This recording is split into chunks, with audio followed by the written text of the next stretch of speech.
Tergiur upah Rp450.000, mahasiswa di Musirawas rela jadi kurir narkotika jenis ekstasi.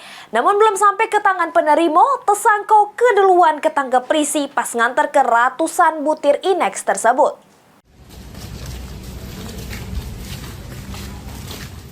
Bukannya sekolah yang benar, mahasiswa di Musirawas ini malah berurusan dengan polisi. Kena jadi kurir narkotika jenis ekstasi. Tersangka bernama Muhammad Aidil Akbar, 18 tahun. Warga desa Mangunharjo ini ketangkep Satres Narkoba Polres Musirawas kedapatan gawak 153 butir ekstasi. Menurut polisi, dari pengakuan tersangka, ratusan ekstasi itu bakal diantar ke wilayah Siring Agung, Lubuk Linggau dengan upah Rp450.000. Belum sampai ke penerima, tersangka keduluan keciduk polisi. Dari tangan tersangka, polisi ngamankan 40 butir pil warna coklat logo singa,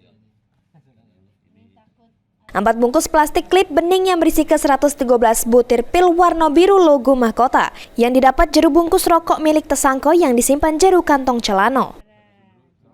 Status tersangka perantara jual beli dan menguasai barang yang diduga narkotika jenis ekstasi.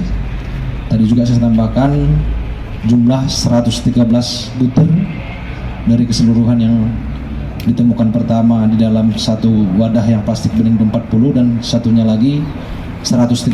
Jadi total keseluruhan 153 butir dan juga dengan berat 50,20 gram. Akibat ulahnya, tersangka harus mempertanggungjawabkan perbuatannya, balik jeruji besi terancam hukuman 20 tahun penjara. Mulyadi, PAL TV.